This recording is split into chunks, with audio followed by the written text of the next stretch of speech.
Oh, you thought the old lady dropped this in the ocean, didn't you? Well, I went down and got it. Hi, ugly. It's me, Ursula, and welcome back to Hot or Hot. And today we'll be reviewing episode 5 of RuPaul's Drag Race season 15. Today our queens are split into 3 fashion houses and challenged to create cohesive yet individualistic haute couture runways using unconventional materials found in home decor sets themed after Michelle Visage, Joyzy, Carson Kressley, Town and Country, and Ross Matthews, Palm Springs. Just smile and nod. So we'll be reviewing each queen's performance in the episode, as I saw it, as well as covering some online drama from this week concerning Mistress Isabelle Brooks and what she has to say about the harassment she's been receiving online, Loosey LaDuca versus Rockim Sakura, and of course George Santos versus Trixie Mattel and Jan, a sentence I'd hoped I would never say. Oh my god. Oh my god. Anyways, buckle up, cause it's gonna be a bumpy ride. First up and hailing from Haus of Visage, Mistress Isabelle Brooks. And her lesson of the week is, when you've got a chance to read them down. Side note, Mistress, if you're watching, just gonna throw out this little business idea, a book full of drag lessons as taught by Mistress Isabelle Brooks. Filled with all of your confessional moments and things like that you've said to other queens. I'd buy it. On the runway, she comes out, purse first. And she gagged me a little bit with this. This was 100% Michelle Visage at 30, hopping off the J train, heading to the club, and undoubtedly on nothing but uppers, downers, and candy corns. Signature tatas in tow. She's giving me all the drama that a Haus of Michelle Visage runway demands, plus a little bit of like the nanny. And oh my god, the fit of this top and skirt are phenomenal. The corsetry and shape that she was able to create here with this garment is breathtaking. And what I love most about what Mistress did here was she created a complete look. My only critique here is for an haute couture runway, I'd say this look maybe didn't reach the avant-garde heights she had hoped, but honestly, considering the challenge at hand, I wouldn't change a thing about it. I love this look, and I think it's hot. And concerning the drama, well, Mistress has been having some trouble with her Instagram and Twitter accounts, specifically in the account suspension category. She wrote on the 26th, when the 5-minute preview came out, I knew this would happen. You know what they say, 3 strikes and you're out. With a screenshot of an Instagram page reading, "We suspended your account on January 26, 2023. Apparently, due to a large volume of user reports on these platforms, her account has been getting locked. Her Instagram now for like the 3rd time. She and other queens from this season are suspecting that this is from rabid Drag Race fans who were angry about a little encounter that she had with Marcia Cubed. Was all this really the fault of Marcia fans, who can never be sure, but Marcia Cubed did step up for her Drag Race sister and said this on her Instagram reel. Mistress's account was suspended for the 3rd time this week. Obviously, I don't have any kind of physical evidence that my fans are the ones doing this, but I can only assume that it is because we had the most recent conflict. I do not appreciate it. You are literally attacking a person you do not know for something that happened like a year ago. There are no active conflicts in the real world. This is supposed to be a positive experience for all of us. It is turning into like the worst thing ever. And then Mistress wrote this on Twitter. "I'm tired of talking about this, so regardless of what happens with my social media, this will be my last statement. One of the greatest parts of being showcased on this platform is the ability to share my story and hopefully inspire and change people's outlook on life and keep traditional drag alive. Now, more than ever, it's important to come together as a community and spread love. It truly baffles me that this is the same community being targeted, and needing unity more than ever is destroying and attacking its own. Concerning what fans like ourselves can do," she wrote, "I'm in a situation at the moment, but I'm good because I know I'm always gonna come out on top. Continue to support and show me love across the platforms. Come see me when I'm at a venue near you, but most importantly, please show my season 15 sisters some love." And finally, she ended with some reminders that Drag Race is just TV, and ended saying, "We need to do better. Everyone." She is, though, I'll say, keeping a really good spirit about all of this, and even wrote on Twitter, "At this point, the only social media I'm gonna be able to use is the Tamisha Iman network." If you're not blocked from Tamisha Iman's Twitter page, you're not doing drag.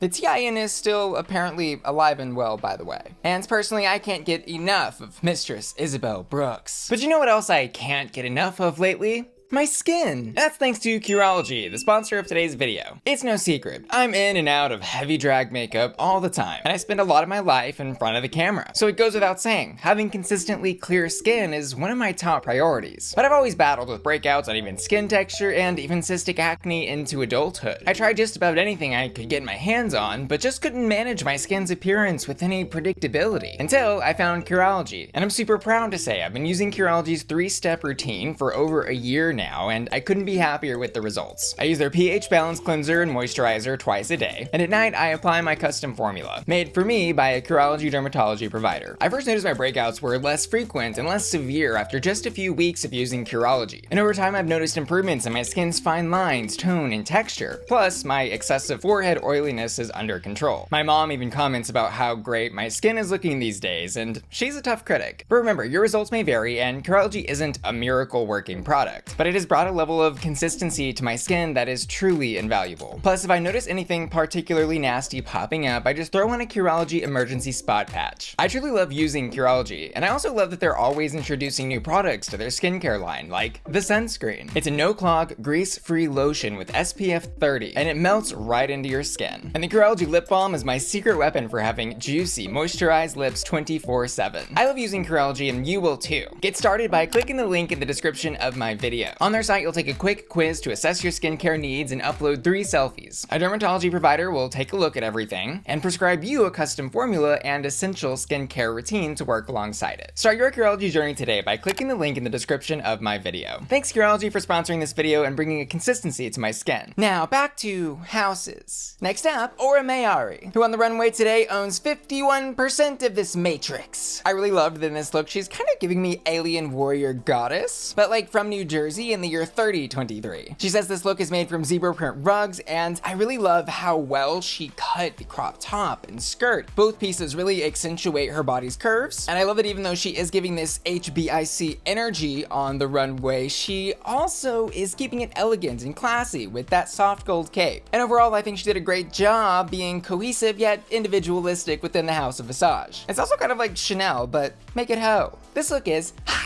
Next up, she doesn't have the eyes for this, or so she says. And it was at this moment I knew our little Amethyst had kind of given up and given in to the inner saboteur. Her look, she said, is made from bed sheets and pillowcases and the bracelets from napkin holders. And I'm definitely getting a little Visage inspiration with the high pony and bangs, and of course use of cheetah print. But I'm also getting a little bit of like I Dream of Jeannie. And at first on the runway I'm thinking, okay, this look is serviceable, but it ultimately is one of those looks that looks better the more she's moving. You know, it's harder to focus on somebody when they're moving a lot, which of course is why I'm so jittery in my videos. Don't want you to get too close of a look.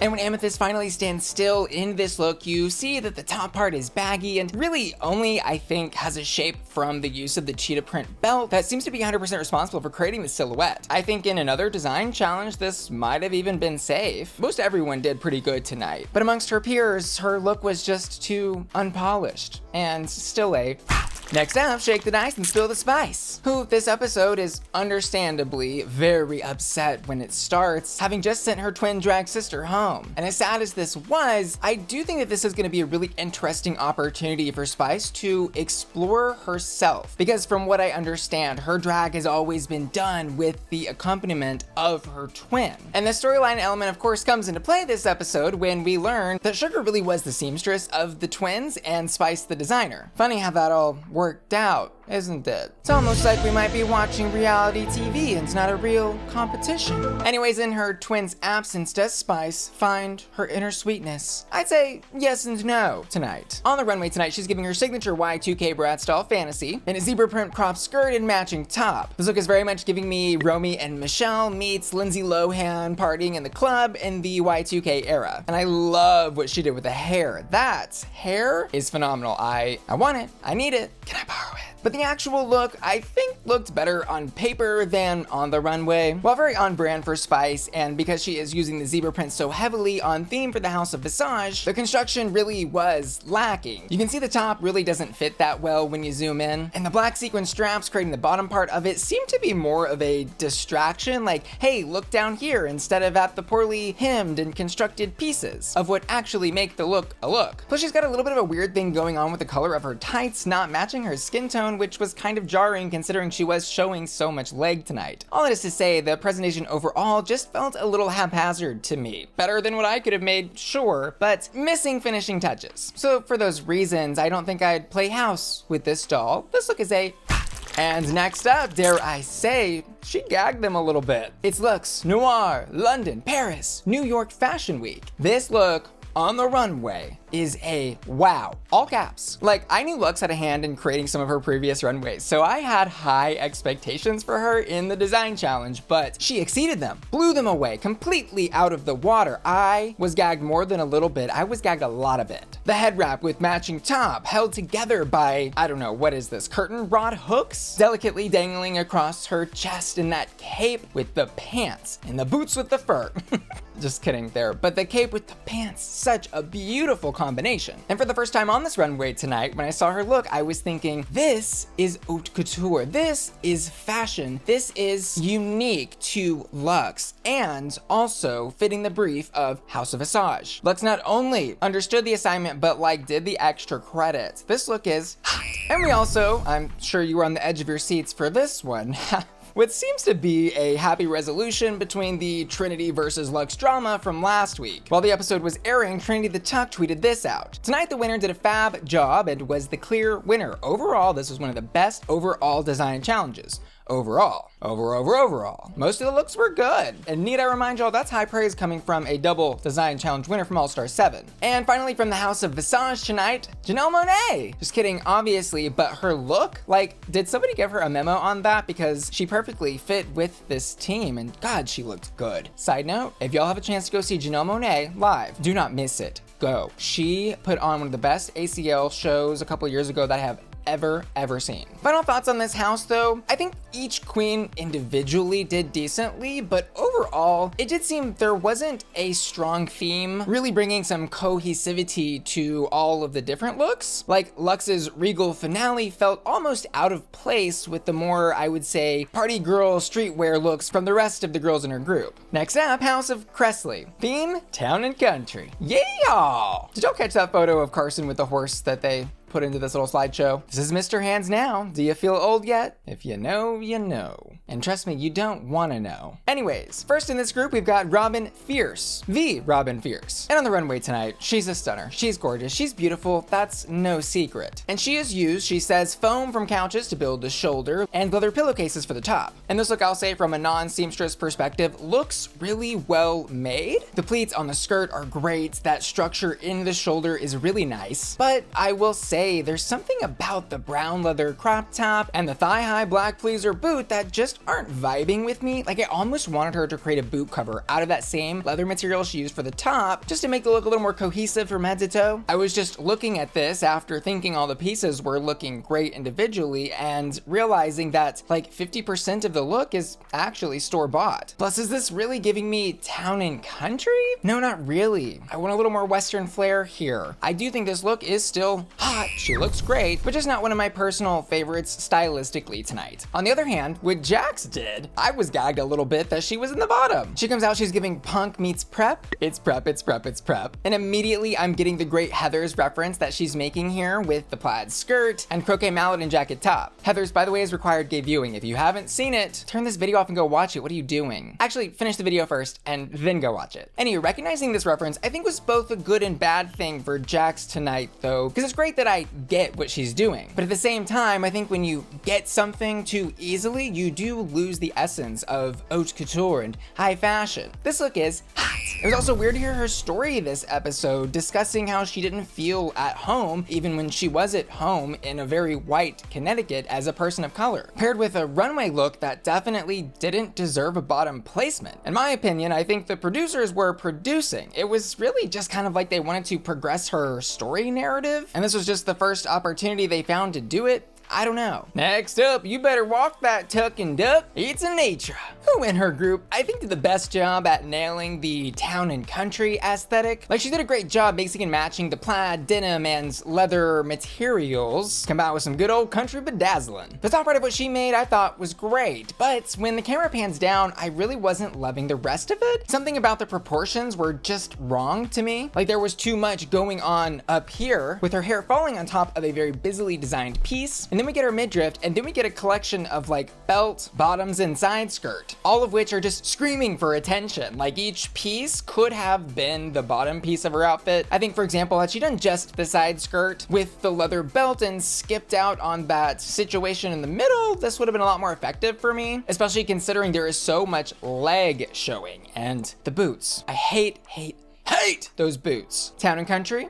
Yeah. Haute couture? Didn't love it. This look is a And next up, Lord have mercy. Please have mercy on this woman's runways. And with that plea to the higher powers, I will, to Salina's credit, give her some praise she deserves. When she hits the runway, she puts on a show. Is she serving the best looks every time? Maybe not, but she is putting on a show and giving us good drag. The comforter reveal to the schoolgirl outfit, super creative and fun. And it would have been gag worthy if it were executed well, which is really where the problem with Salina's runways have been, is in the execution. She is just killing these looks. It's like an assault on my eyes. There's just too much happening at once. The blanket revealing to the top, and then it looks like a parachute as it flows behind her. And the top is open to a leather chest piece, and then the skirt has a slit in it, which is showing leg, which is then cut off by an ankle boot. There are so many hard lines and shapes and textures in this look that it's jarring. As usual, she did the most, but somehow not enough. This look is a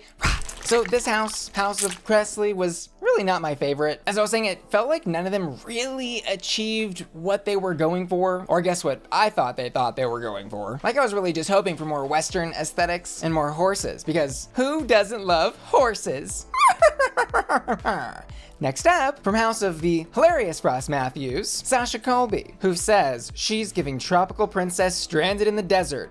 Someone save her! My God. The beauty, her legs, Sasha mother teching Colby? It hurts how beautiful she is. Head to toe. She's giving drag, she's giving woman, she's giving beauty. This look is immaculate. I love what she's done here. Obviously, she's paying homage to the iconic green J.Lo dress, which you'll remember last season her drag daughter, Carrie Colby, actually wore on the runway. And she's not only got that reference perfect for the Palm Springs theme, but has sort of shaken and twisted it up a little bit with this flamingo cape jacket that is lined with pink satin on the inside. I can't believe Sasha Colby invented doing drag. This look is hot. Next up, her library card is 10 inches and fully functional. It's Loosey LaDuca, who, yes, won the reading challenge this episode. And girl, the Kitten Hills read starting as stilettos, I screamed. My soul left my body. But not only is she funny and allegedly a good singer, she also created an amazing runway look tonight. She is firstly very much giving Palm Springs. She has some tropical pants paired with puff sleeves that all fit very well. And she's not just giving like cool mom or cool aunt, but 100% giving me Jennifer Coolidge and White Lotus vibes. Meets, I think, a little bit of Dolly. And Loosey looks absolutely gorgeous. I will say, being a Queen of Darkness myself, I am missing the edge here from her as I daydream back to that Jason Voorhees runway, but she presented something on the runway that was clean cut and met the brief 100%. And while a safe choice, I understood why she did it. This look is hot, just not avant-garde.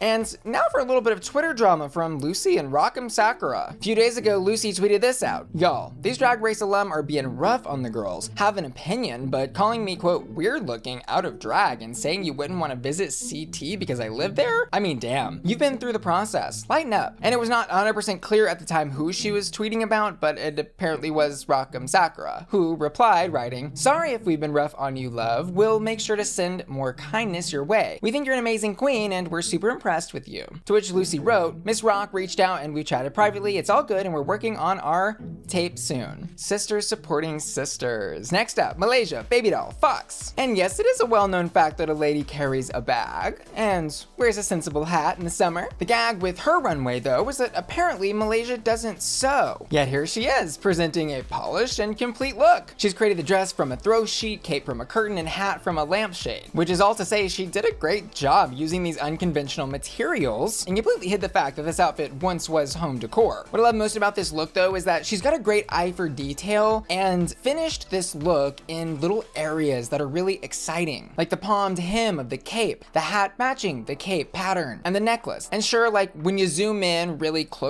you can see that some of the finishes aren't like top tier, but hey, there's a hem. There's a hem there. There's a hem there. There's a hem everywhere, I guess. I don't know what the hell a hem is. Anyways, my only critiques on this look are I think her cape could have used a liner. And this look I think is kind of ready to wear versus haute couture, but really that is I think what this group was striving for, so I'm definitely not gonna knock her for it. This look is hot. Knock her. Hardly know her. Also, side note, I love when the crazy fans get on Twitter and are like, this queen should have known that they were gonna be sewing on RuPaul's Drag Race. We're 15 seasons in. Cause like, I'm pretty sure those people saying that stuff can't sew themselves. And also, does a drag queen really need to sew? No. I present Exhibit B for Bendy Creme, who won her design challenge with nothing but hot glue and desperation. And in the words of Alyssa Edwards, I may not be a singer and I may not be a damn seamstress. It's the end of that for me. Next up, Marshalls. Oh, that read that Luxx gave her? Wrong for that.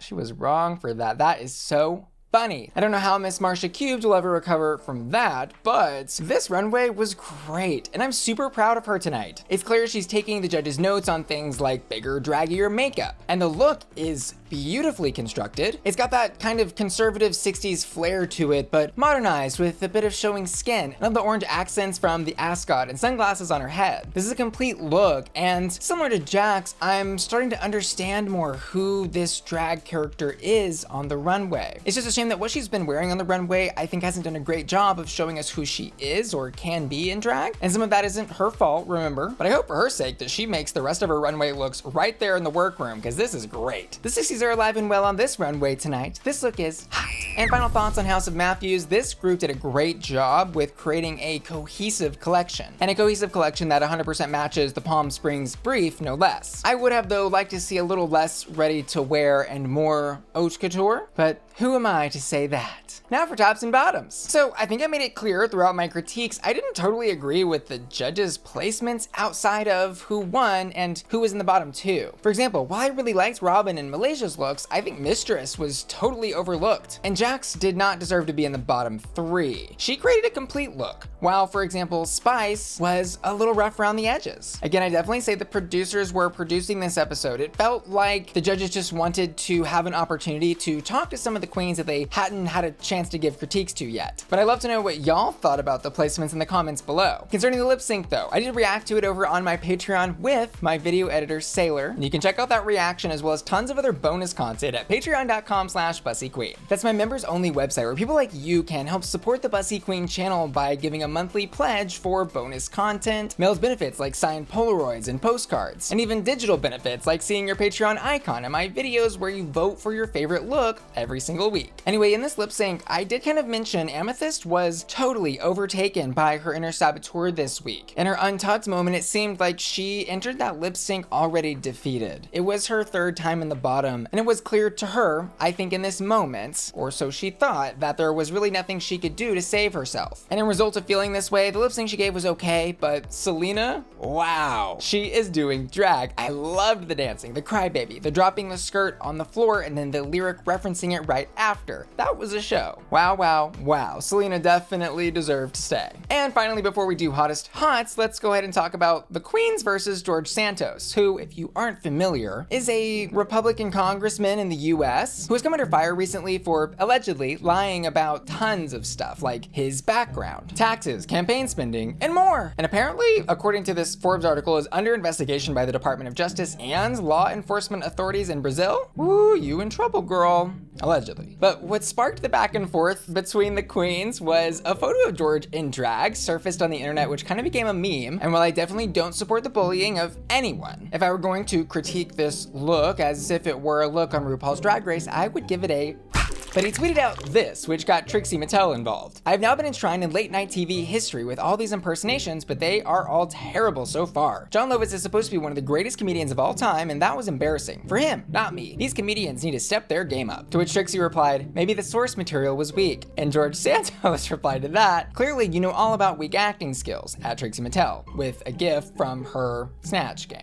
You know the one. And to that, Trixie wrote, "I'm not an actor. I was young and I had fun at a festival," quoting George about the photo that surfaced of him in drag. George then wrote, "It's all good. I won my race against the fan favorite too. I don't like him, but he's kind of funny." Jan even did a TikTok impersonation which apparently got her account suspended. And in an interview with Insider, Jan said about George Santos's drag, which by the way he completely lied about originally, quote, "All drag is valid," but suggested that Santos might be hypocritical for now aligning himself with far-right lawmakers, elements of which have demonized drag shows. She also said, "I've seen a lot worse first-time drag than Miss Katara," George Santos. "I'm not going to say that she's the ugliest duckling I've ever seen out there. I think she actually doesn't look too bad." She said she was young and having fun at a festival, and if I was young and going to be having fun at a festival, I would just slap it on too. Way too nice. Finally in the interview, Jan said, "I think improving any aesthetic would involve not being such a hypocrite." Period. And y'all, that's the L, the G, the B, and the T. And finally, for hottest hots on the runway, I'm gonna give mine to Luxx, Noir, London, Paris, New York Fashion Week. And just for fun, I did ask my patrons to vote on their hottest hots for each of the houses this week. For House of Visage, they voted for Luxx, House of Kressley, Anetra, and Matthews, Sasha Colby. Finally, I want to say thanks so much to today's video sponsor, Curology. I've been keeping my skin consistently clear for over a year now, and you can start your Curology journey today by clicking the link in the description of this video. Checking out my video sponsors always helps the channel and keeps the lights on around here. But if you'd like to do even more for this big yellow bussy, you can click the join button right next to the subscribe button and become a member of the House of Transport. You can even get your display name in the description of every one of my YouTube videos when you join the bus driver tier. And of course, I want to say thanks so much to my generous patrons who make my channel possible. And I'm gonna give a special shout out to my patty, Thirsty Alley, great drag name, Allison Chauvan, and Wared Sherwar, who've all just joined my Patreon. And Aiden the Individual, Asa Peko, Ashley Bruttengart, Cyrus, Daniel Sandez, Felicia, Frankie, Hector Simancas, Jeffrey Steenberg, Kyle Hermes, Laura, Seth, Louis Labrador, Ruff, Mark James, Matthew Burns, Matto, Bandy Kitty, Sailor, Stephen, Topher, Volumes, Page, Wheelie, and Will and Tana, who are all supporting me at my Bussy Queen Collector tier. See you later. Love ya. Bye.